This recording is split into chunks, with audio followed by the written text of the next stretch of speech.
And It's the 10th of March, Rabbi Levitt, Daniel. okay,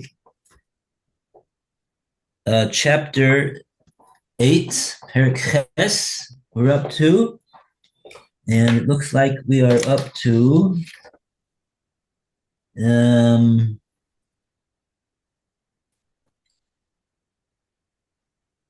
yeah, we got up to Chaf Gimel. Kaf Gimel, We 20. got up to Chaf Gimel, Oh, okay.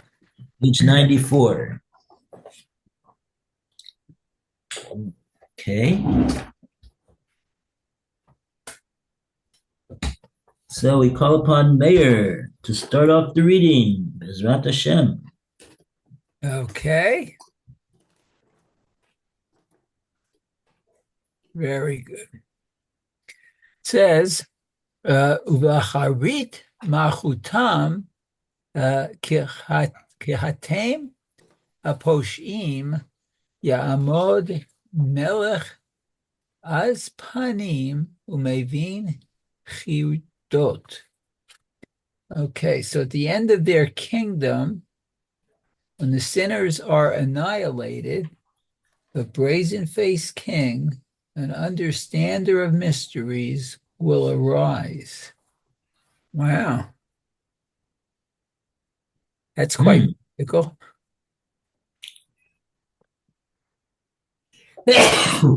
Gesund.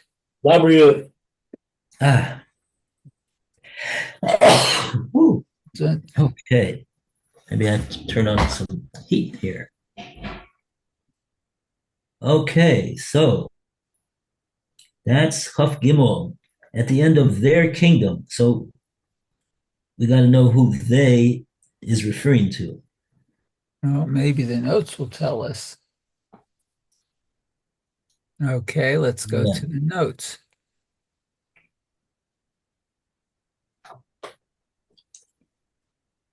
It says, Uvaharit Machutam. At the end of their kingdom, when the four Greek empires shall be subjugated by the Romans. Ah,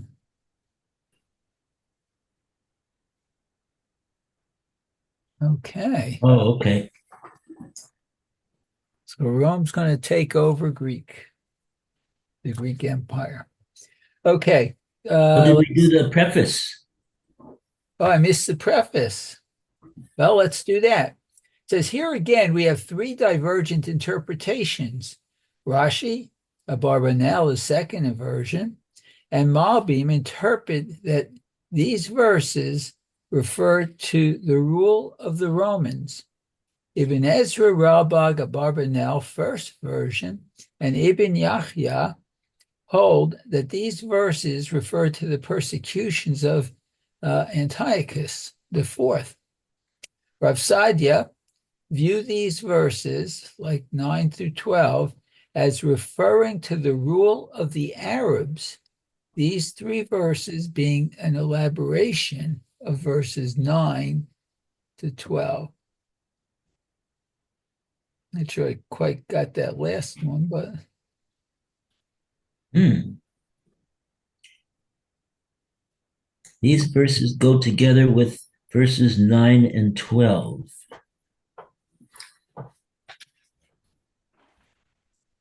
Let's just see what 9 and 12 is. Oh, 9 and 12 is 21. no, it's 9 through 12. Oh, You can't never add mind. you can't add that up very quickly. oh, thank you. Okay, so 9 9. is, let's see, out of one of them shall come one little horn which grew exceedingly southward and eastward toward a coveted land. So 9 is talking about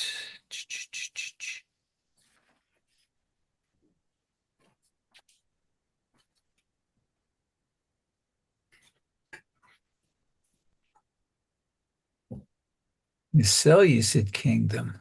Huh.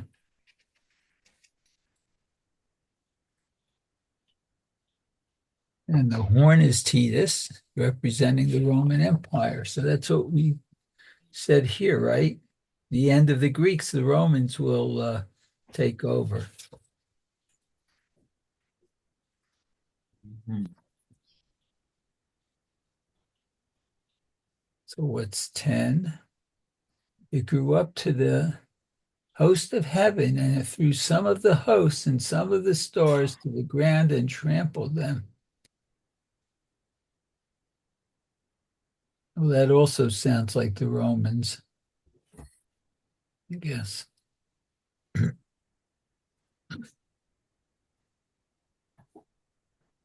It says Shemayim is a symbol for Hashem. Okay.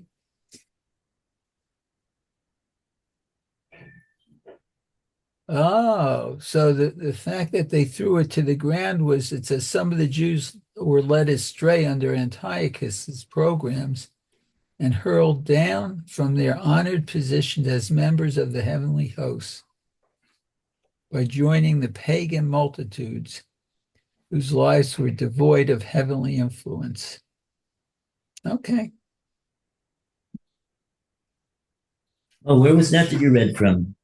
This is 10. It referred us back to 9 through 10 or something, 9 to 12. Oh, yeah, I see. Okay. And it's a second comment on 10 that I just read. Okay, I see. So, in other words, okay. In other words, just trying to figure out the three divergent interpretations that he's talking about. Right. The first group said that these verses refer to the rule of the Romans, and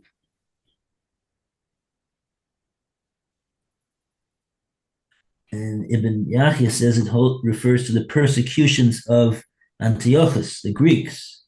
And Rav Sadia says that this refers to the rule of the Arabs. Right. That's what he means. And he refers back to 9 to 12. The difference is between, in other words, not just to get the Seder over here again, we're talking about the beginning of this chapter started out with I, Daniel, dreamt the following dream. A vision appeared to me. I, Daniel. So that's what he dreamt. So it's sort of like just saying like what it was that happened, the description. But there's no names on the animals. There's no names on the horns. So we don't know who it is that the symbols that Daniel is seeing in this vision. We don't know what they represent. So he went to the angel, the Malach, and the Malach,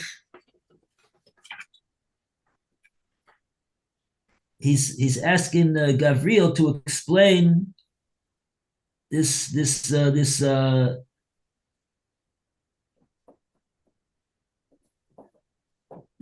actually actually it was a bit of a strange thing. He didn't go to ask the Amalek what was this mean, but he's in verse 15. It's a little bit unclear over here. When I, Daniel, saw the vision, I saw an understanding, and then just look at that. There stood before me the likeness of a man, and I heard a human voice, and he called out and said, Gabriel, explain the vision to that man, meaning to Daniel. So that voice was that was one of the that was Machoil, according to what we said over here in those things. And Gabriel, he was the one that was explaining what the significance of these things mean. So what doing is filling in the identity of the different images that Daniel saw in his dream, and also interpreting what it means. And then even we have the commentators are split, because not everything is clear about the dream. Who it is that is talking about even is not even clear. We got three opinions over here of who is this referring to, that the and the kingdom is going to take over. Okay. Okay. Okay, so let's see going on. Okay. Okay, the second paragraph under 23, the hatem hapishim, when the sinners are annihilated, kehatem, from tam, complete, finished. It is here used in the sense of destruction, when the sinners will have been destroyed and annihilated. When the time comes to destroy the Jewish sinners in the era of the destruction of the Second Temple, according to Rashi, when the sinners of the Seleucid kings, Antiochus IV and his successors, have met their end, let's see.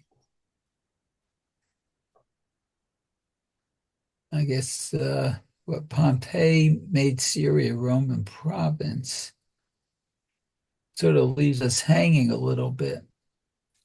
Oh, in the year 68 BCE. Okay. In other words, we're trying to figure out which sinners are being referred to over here. This says in the pasuk is very unclear. I hear. Just says when the sinners are annihilated. And this is supposed to be an explanation of the dream. Right.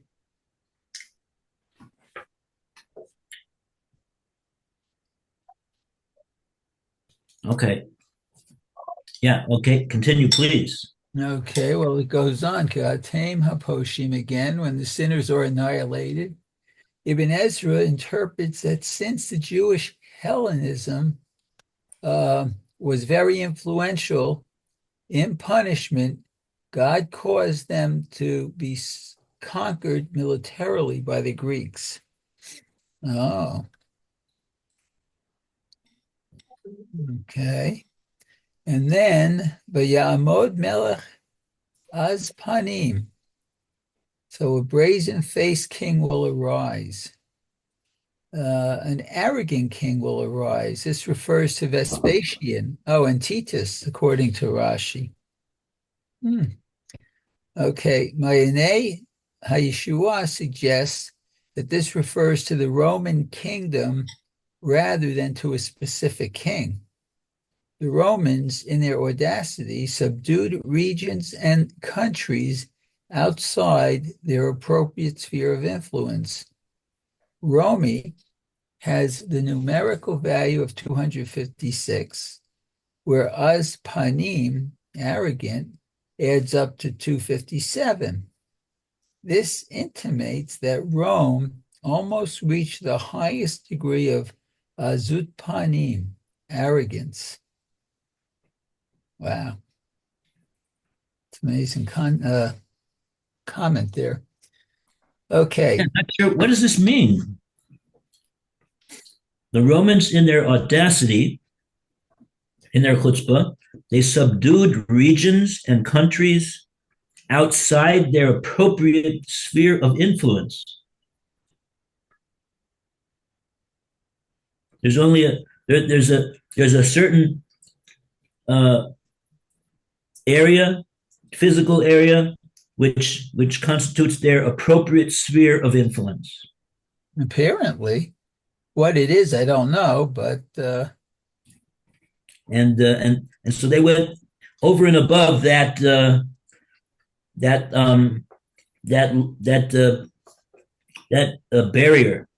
Mhm. They subdued regions and countries even outside their appropriate sphere of influence. In other words, what constitutes what's appropriate and what's not appropriate? I don't know. I think any one of these kings, they want to get as much as they can, as much control as they can get. They do. That's what we see. That's what they did. They ruled the world.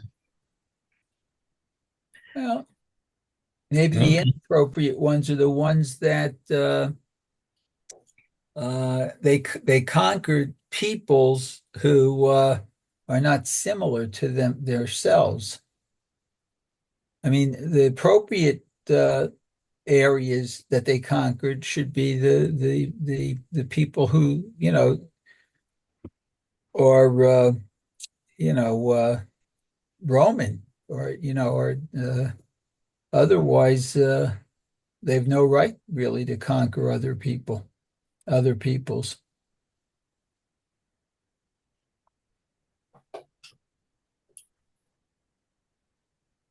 I mean, isn't that's every conqueror? That's what he does. Every king. He's the ruler of his kingdom, which let's say that they have the same uh, stock of people in that Right. kingdom. Then Hmm. what he but he's the Mamela. He's the king of that country because that's a one entire country and they got just one king. So by def but the country over, you mean it's possible that that next country would be also the same stock of people, uh, but they got a different king. So Right. so there's rules of conquering, uh, according to the Maine Yeshua, the Barbanel.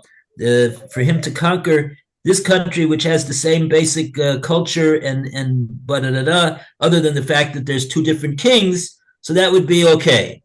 Mhm. That's called not being Audacious.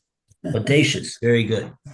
And to conquer like if he would go and conquer the Chinese or something, that would be the height of audacity Right. because it's a different people, they have a different culture, they have a different belief system, etc., etc. So to subject the rule of Roman rule to a country whose whole way is foreign to them is constitutes a an injustice. Hmm. I would go along with that. Maybe it has to do with danger. If you conquer uh, a neighboring nation because you're afraid they're going to attack you, you're protecting yourself. But if you go, really far away, like for example, Rome conquered Britain. There's really not much chance that the people in Britain were going to come down and attack Rome. So maybe that was audacious because they were going so far away that there was no practical reason for it. Appropriate sphere of influence. Mhm.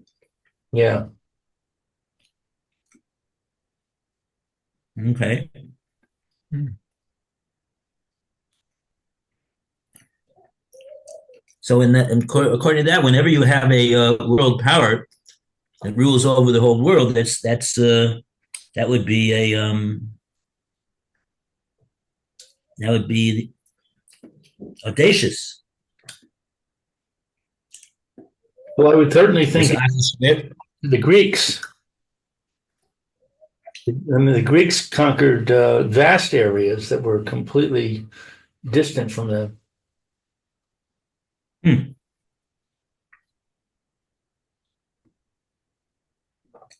Okay.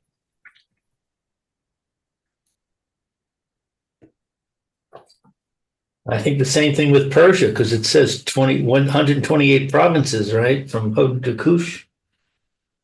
127. Mea ve'esrim, Sheva ve'esrim mea Medina. Right. Mehodu ad Kush.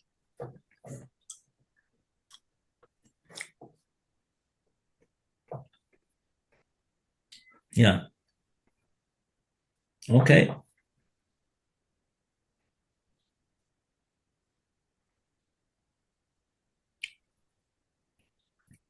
Okay, we got the last one. Umevin chidot. Maybe he don't. An understanding of mysteries, understander of mysteries. Malbim and Abarbanel see this as referring to the influence on the Roman Church. Its kings, the popes, are said to be understanders of mysteries. They have the ability to solve the problems of the Bible, the problems the Bible possesses for their religion. Ibn Ezra school understands at the end of their kingdom to refer to the period during and preceding the end of the Seleucid kingdom.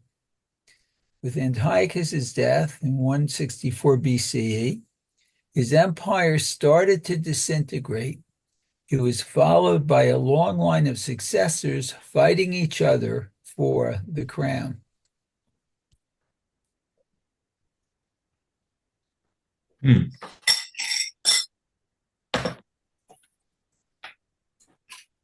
No.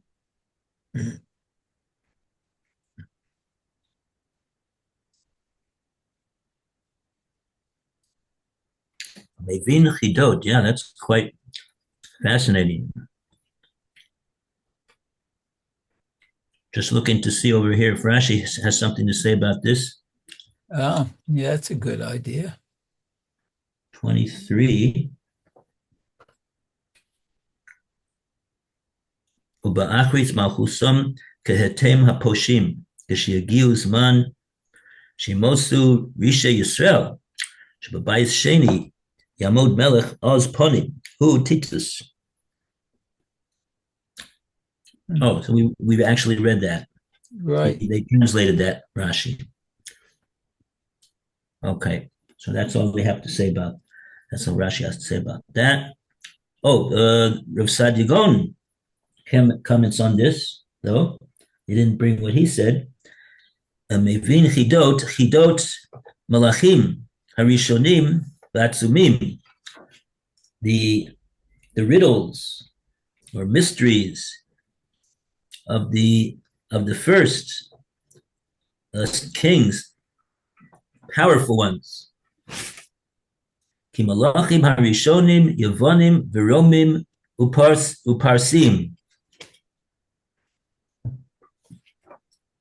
Oh, so in other words, this goes together with what Rav Sadia holds, that we're talking over here about the fact that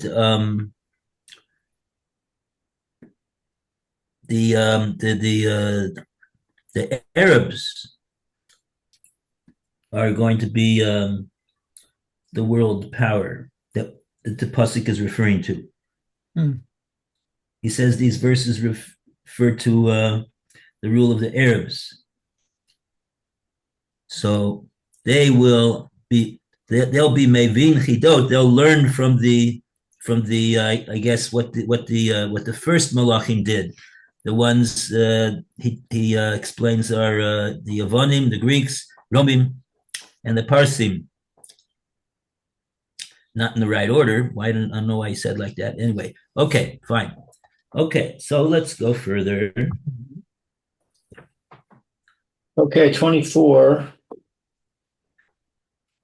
Va'atzam kocho v'lo v'chocho v'niflaos yashchis v'hitz liach v'asa v'hish chis atzumim v'am Kedoshim. His power will grow, but not through his own power, and he will destroy mightily. He will succeed and accomplish and will destroy mighty ones and the nation of the holy ones. Mm. So the commentary says, but not through his own power. The Romans will not rely only on their military strength, but will also resort to treachery, as told in 1123, according to Rashi.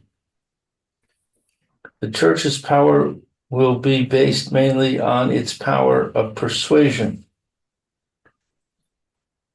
and he will destroy mightily, literally wonders. The translation follows Rashi and Mitsudos. This as a reference to the spectacular military victories of the Romans. Barbanel and Malbim translate Benif Laos in its strict sense and wonder. The Roman Church will destroy the wonders of the Torah, i.e., attempt to denigrate them by recounting wonders for the saints of their faith. Mighty ones, many mighty nations, according to Rashi, and the nation of the holy ones. This refers to the Jewish people who believe in the Torah, according to Rashi. Ibn Ezra and his school interpret this verse as referring to Antiochus IV. Va'atzam kocho, his power will grow, but not through his own power, rather because Hashem will use him to punish his people. The wonders of the Torah he will destroy, i.e., he will deny their truth, and he will attempt to destroy the spiritually mighty and brave Jewish people. Mhm.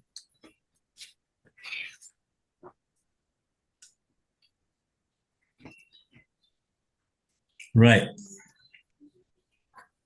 Wow.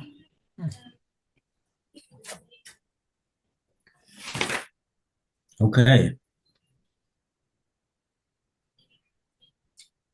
Good.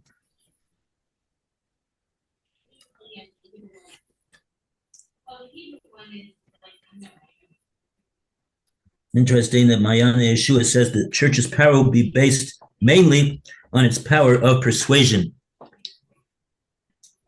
In other words, the word, the oral word, the written word, as opposed to what? As opposed to just force, physical force, power.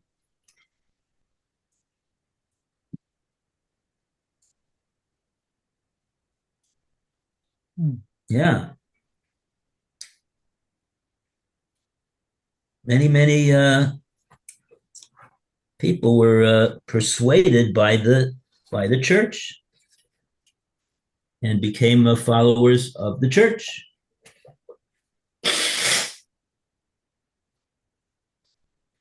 Is that historically correct? That took place mainly because of their power of persuasion as opposed to their power of force? Well, I think there was a lot of proselytizing done. The missionaries were very effective, and there were a lot of them, and they went all over the world. As far as the Jewish experience goes, it wasn't simply a matter of persuasion; it was also a matter of force. It Right, was wielded against them in order to forsake the Torah. and the Crusades certainly were not persuasion. Yeah. Okay. Interesting. Okay.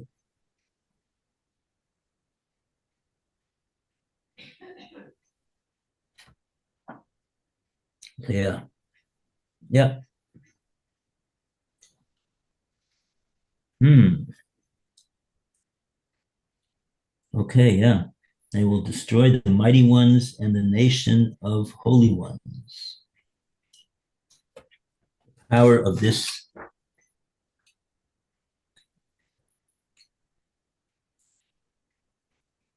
brazen-faced king, Melech Ozponim. Okay, 25. Back to Mayor. Okay, Kafhe.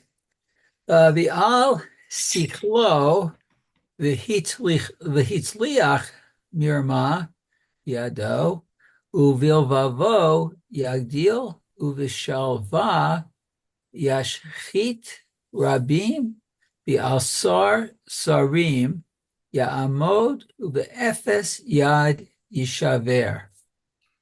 Okay, because of his cunning, and because he will proceed with deceit in his hand, he will grow proud in his heart. He will destroy many in peace, but he will stand up against the master of masters, and he will be broken, not through a human hand. Okay. So let's see.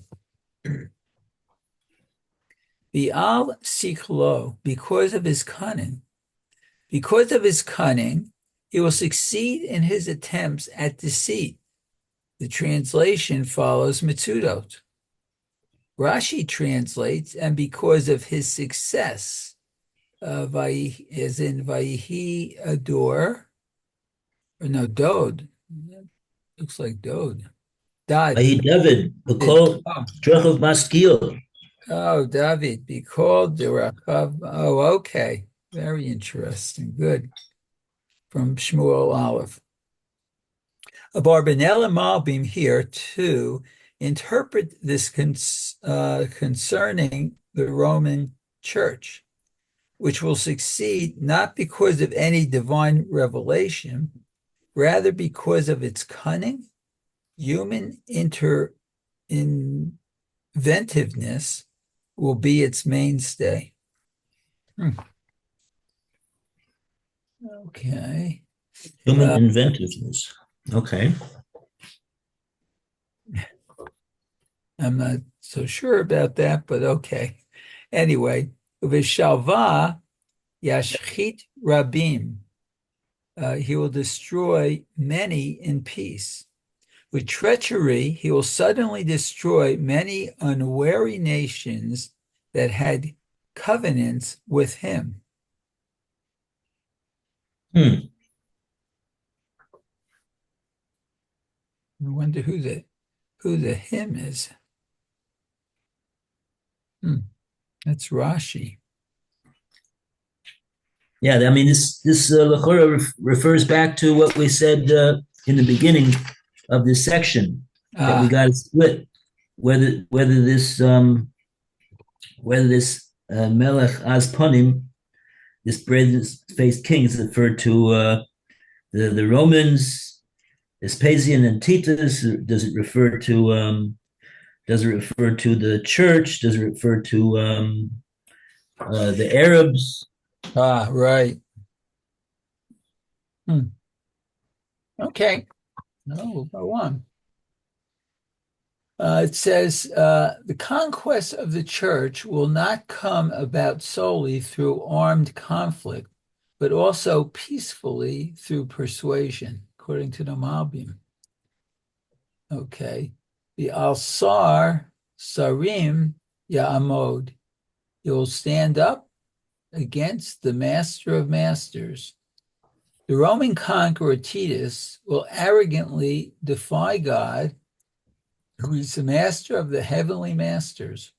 Titus's insolent behavior in the holy temple is recorded in Gittin, 57b. This is the interpretation of verse 11. This refers to the church which tampered with doctrine of monotheism. the Barbanel. Oh, wow. Interesting. Oh yeah, that's their trinity, I guess. I'm trying to, I don't know how they rationalize it, but whatever. Um, okay. Uve Ephes Yad Yishaver, and he will be broken, not through a human hand. Titus died a wondrous death in Rome during his reign. He was broken, uh, but not by armed force, rather through the Master of Masters himself. That's Rashi. The downfall of the church will not come through armed conflict, rather, it will come of itself. The same was foretold in Nebuchadnezzar's dream. Okay. Ibn Ezra comments here that it is known that Antiochus died not in battle, but of an unnatural death. Yosipan relates that he fell from an elephant and was mortally wounded. Ibn Ezra says he fell from a roof. His flesh then started to rot while he was still alive, so that his attendants were not able to go near him.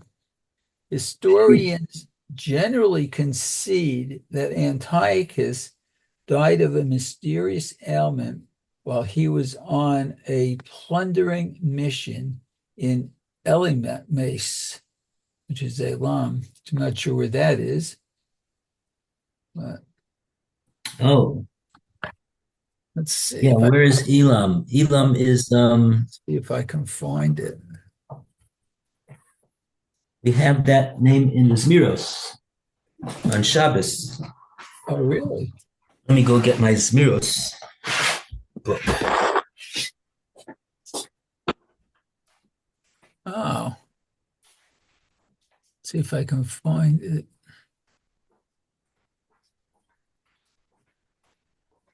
Oh, okay. It's an ancient civilization in west and southwest modern Iran. It's along the Persian Gulf. Wow.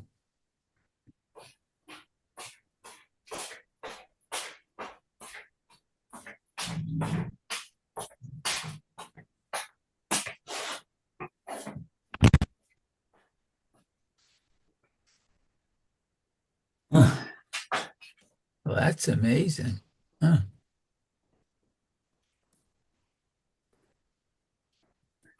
Okay, the first Zemer of Shabbos day is called Baruch Hashem Yom Yom. Oh, I don't know if I have that here. Okay. Let's see. Here's Kedusha Rabbah, and here's Baruch Hashem Yom Yom. So it's a long song. It's got a lot of um, stanzas, and each stanza is talking about a different malchus. Oh, So I'm oh. looking for when they say El. Oh, I hear it's spelled with an ayin. Is that the way we spell it Let's see. in the Uh, pasuk? Where did we? Was it in the pasuk itself, or was it just the? Okay, hold on. 25. Oh, this is not in the pasuk. Yeah, right. Yeah, I We don't did think have it this is. word before. We had this place before. So Elam is part of I don't know the bat. Let me see. It's right on the Persian Gulf between it's south east of Babylonia, southwest of Media, and west of the Parthians, I guess, but that's a mountains. And it is northwest of the Persians. Sizable area too. Where are you looking, Mayor? Google Maps. Oh, Yeah, I don't have a picture of it in a book or anything. yeah. This is what they say, and let's see if the art scroll agrees. This is the art scrolls Miros Sefer I'm reading from, and Elam Shaskiso Lahatzil Yedidov. In this Zemer mentions Elam, and in Elam Hashem placed his throne because Cyrus and Darius conquered Belshazzar and set up the capital of the newly dominant Persian Empire in Elam, Oh, okay. or Elam, actually. Elam. And Achashverosh became the king, and we know that that's the whole story of Purim. Oh, okay. Very interesting. And this Zemer is saying that the way the Beis Yaakov and the Eitz Yosef interpret it, that Hashem is the one that's placing his throne in Elam, because it Right. was primarily there that Klal Yisrael would be subject to the Gezerah of Haman.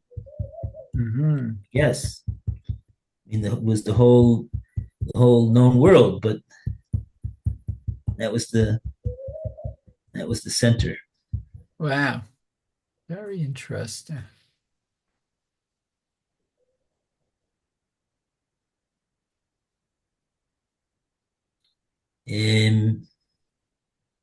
Yeah, it's also a Gemara in Megillah.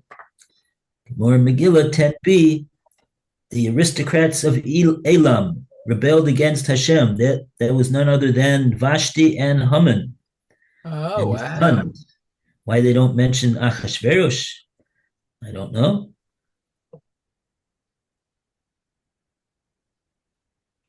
Okay, so